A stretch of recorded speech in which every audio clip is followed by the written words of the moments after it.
নমস্কাৰ সুপ্ৰভাত মই ৰিংকুমণি বৰুৱাই সকলোকে স্বাগতম জনাইছোঁ জ্যোতিষশাস্ত্ৰৰ আজিৰ সিদ্ধান্তিৰ মাজলৈ আৰু আজি হৈছে সাত বিহু সকলোলৈ সাত বিহুৰ শুভেচ্ছা জ্ঞাপন কৰিছোঁ দাদা স্বাগতম জনাইছোঁ আপোনাক ধন্যবাদ প্ৰথমতে সকলোকে আজিৰ দিনটোত সাত বিহু বুলি শুভেচ্ছা জ্ঞাপন কৰিলোঁ হয় দাদা আমি ৰাশিফলৰ মাজলৈ আগবাঢ়িম বিহুৰ কথা পাতিম আমি আগতে গ্ৰহগতি যাত্ৰা সন্দৰ্ভত আমি কথা পাতি লওঁ হয় আজিৰ দিনটোত গ্ৰহগতি মানে ধৰণৰ লগ্ন বৃষ লগত বৃহস্পতি বহি আছে বৃষ ৰাশিত আজি মংগল বহি আছে কৰ্কট ৰাশিত কেতু আজিৰ দিনটোত কন্যা ৰাশিত বহি আছে আজিৰ দিনটোত ৰবি টুঙি হৈ আছে তাৰমানে মেঘ ৰাশিত বহি আছে চন্দ্ৰ আজি বৃশ্চিক ৰাশিত বহি আছে আজি ৰবি টুঙি থাকিলেও ৰাহু বুধ শুক্ৰ আৰু শনি মীন ৰাশিত বহি আছে আজিৰ দিনটোত তিথি কৃষ্ণা চতুৰ্থী বৰিয়ান যুগ বৃশ্চিক ৰাশি বিপ্ৰবৰ্ণ জ্যেষ্ঠা নক্ষত্ৰৰ দেৱাৰীগণ যাত্ৰা শুভ তৰ্জমিত যুগ আছে আজিৰ দিনটোত দক্ষিণ দিশত অৱশ্যে যাত্ৰা নাই শুভ কৰ্মত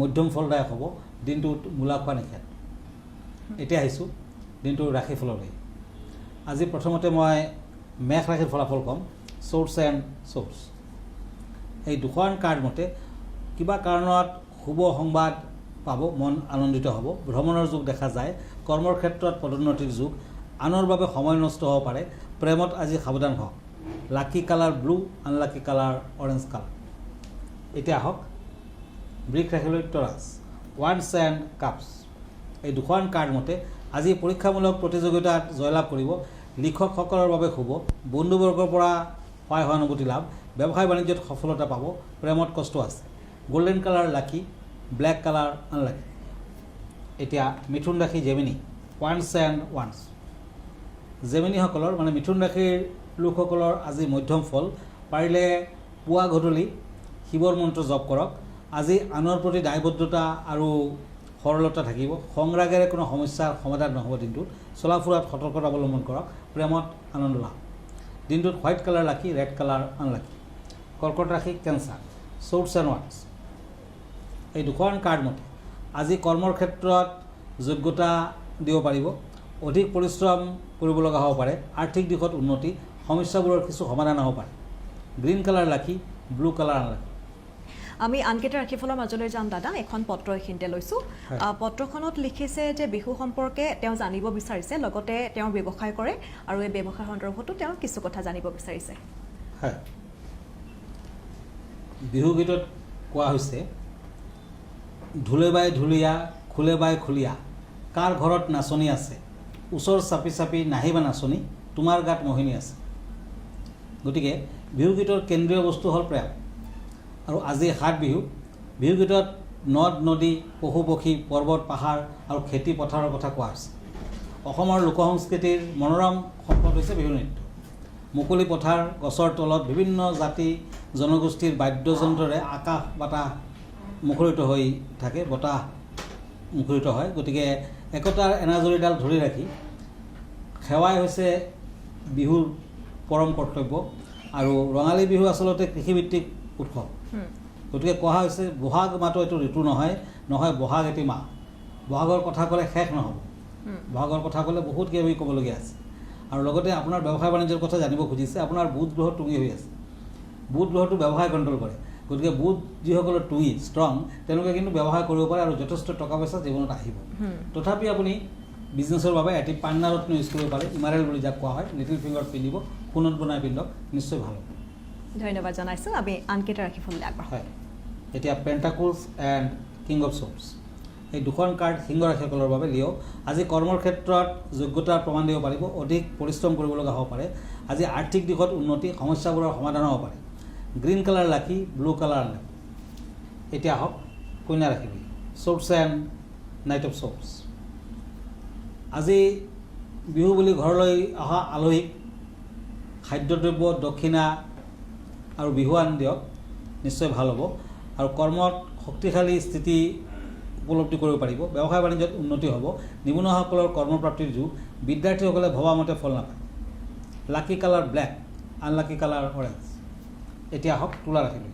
source and ace of swords Libra আজি শিল্পীসকলৰ সুনাম বৃদ্ধি পাব বহু গুৰুত্বপূৰ্ণ কথা তথা তথ্য হাতলৈ আহিব পাৰে ব্যৱসায় বাণিজ্যত মধ্যম ফল শৰীৰৰ প্ৰতি যত্ন লোৱা আৱশ্যক প্ৰেমত মতবিৰোধ আছে আজিৰ দিনটো পাৰ্পল কালাৰ লাকি চিলভাৰ কালাৰ আনলাকি বৃশ্চিক ৰাশি স্কৰপিঅ' পেণ্টাকুলছ এণ্ড পেণ্টাকুলছ এই দুখন কাৰ্ড মতে আনৰ পৰা প্ৰেৰণা পাব, কৰ্মৰ ক্ষেত্ৰত সহকৰ্মীৰ লগত মতবিৰোধ, শৰীৰ শুব, সন্তানৰ প্ৰতি লক্ষ্য ৰখা উচিত হ'ব, প্ৰেমত মধ্যম ফল।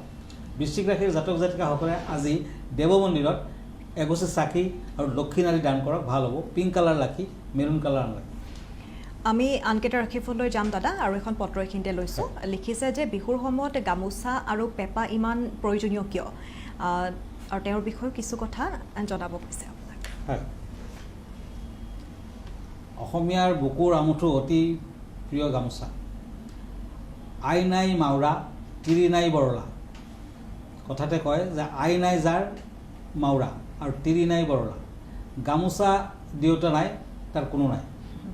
গতিকে নামঘৰৰ গুৰু আসন, সত্ৰৰ সিংহাসন, মন্দিৰত যেনে গামোচা অপৰিহাৰ্য।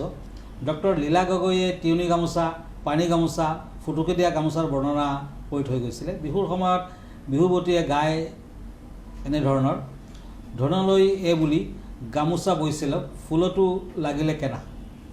ডক্টৰ বিৰিঞ্চি কুমাৰ বৰুৱাৰ মতে গামোচা দীঘলে 130 চেণ্টিমিটাৰৰ পৰা 1.85 চেণ্টিমিটাৰলৈ বহল হ'ব লাগে। এক অংগবস্ত্ৰ যিখন নেকি বিহুৱা ডেকাই মূৰত লয়, কঁকালত ল'ব পাৰে। নামঘৰলৈ গ'লেও ডিঙিত গামোচা ল'ব লাগিব। পূজা পাতলত কিন্তু গামোচা লাগে। গতিকে বিহুত গামোচাৰ অবিহনে আমি কল্পনা কৰিব নোৱাৰোঁ। গোটেই মানে বহাগ বুলি নহয়, গোটেই বছৰটোৱে গামোচাৰ প্ৰয়োজন। আৰু পেঁপা, মহ শিঙৰ পেঁপাটি নবজোৱা ককাইটি মূৰে মন উৰুঙা কৰে। পেঁপাৰ মাত শুনি ৰ'বকে নোৱাৰোঁ, হাতৰ বনে সৰি পৰে। গতিকে মহ শিঙৰ যে মানে পেঁপা, সি কিন্তু এই পেঁপাটো কিন্তু বজালে এই বিহুৰ সময়ত স্পেচিয়েলি সকলোৰ মন ৰাইজাই কৰে। গতিকে কথাত কয় ডেকা গাভৰুৰটো মন ৰাইজাই কৰে। পেঁপাৰ চেউ ধৰি বাবি ঐ পেপুৱা, পেঁপাৰ চেউ ধৰি বাবি, খৰকৈ নেবাবি, উদাকৈ নেবাবি, নাচনী চেউ ধৰি বাবি। গতিকে পেঁপা বিহুৰ সময়ত অতি প্ৰয়োজনীয়, আৰু বহাগতো পেঁপা ডেকাসকলে বজায়। হয়, আৰু যিহেতু বিহু বুলি ক'লে প্ৰকৃতি আৰু কৃষি ওতঃপ্ৰোতভাৱে জড়িত, ইপিনে প্ৰকৃতি বুলি ক'লে প্ৰেম নিহিত হৈয়ে থাকে। আমি আনকেইটা ৰাশিফলৰ মাজলৈ আগবাঢ়োঁ। হয়, চ'ৰ্চ এণ্ড পেণ্টাকুলছ, এয়া ধনু ৰাশিৰ বাবে চেৰিটেৰিয়াছ। যোগ্যতা প্ৰদৰ্শন কৰিব পাৰিব। আজি অন্ধবিশ্বাসৰ পৰা আঁতৰত থাকক। ব্যৱসায় বাণিজ্যত সমস্যাই দেখা দিব পাৰে। ৰেড কালাৰ লাকি, য়েল্ল' কালাৰ আনলাকি। এতিয়া আহক মকৰ ৰাশিলৈ, কাপছ এণ্ড ওৱান্স, কেপ্ৰিকৰ্ণ। আজি ভ্ৰমণত লাভৱান হ'ব। ব্যৱসায় বাণিজ্যত সফলতা লাভ কৰিব পাৰিব। কিছু সমস্যাৰ সমাধান হ'ব পাৰে। বিদ্যাত বাধা আছে, প্ৰেমত উৎসাহ থাকিব।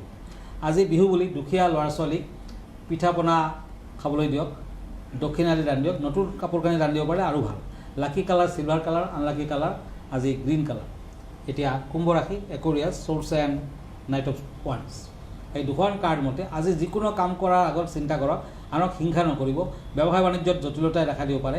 প্ৰেমত বিয়া বাৰুৰ যুগ। লাকি কালাৰ অৰেঞ্জ কালাৰ। আজিৰ দিনটোত আনলাকি কালাৰ হ'ব পিংক কালাৰ। এতিয়া মীন ৰাশি, ওৱান্স এণ্ড কাপছ। এই দুখন কাৰ্ড মতে আজি শৰীৰৰ প্ৰতি চিন্তা থাকিব, মনৰ আশা পূৰণ হ'ব পাৰে। পাৰিবাৰিক সুখ শান্তি বজাই থাকিব। প্ৰতিবেশীক লৈ চিন্তা থাকিব। প্ৰেমত শুভ ফল। লাকি কালাৰ হ'ব গ্ৰে কালাৰ, আনলাকি কালাৰ হ'ব ব্লু কালাৰ। ধন্যবাদ জনাইছোঁ। আমি অনুষ্ঠানটো শেষ কৰিম। এইখিনিতে দৰ্শকসকলক জনাব বিচাৰিছোঁ যে আপোনালোকৰ যিসমূহ সমস্যা আছে, ব্যৱসায় সন্দৰ্ভতেই হওক বা বিদ্যা, লগতে পাৰিবাৰিক যিকোনো সমস্যাক লৈ আপোনালোকে কথা পাতিব পাৰে বা আপোনালোকে পত্ৰ প্ৰেৰণ কৰিব পাৰে। আপোনালোকে যদি সাক্ষাৎ কৰিব বিচাৰে দাদাক, তেনেহ'লে আপোনালোকে আহিব পাৰে। গুৱাহাটী মহানগৰীৰ পল্টন বজাৰত ৰত্নকুবেৰ নামেৰে তেওঁৰ চেম্বাৰ আছে।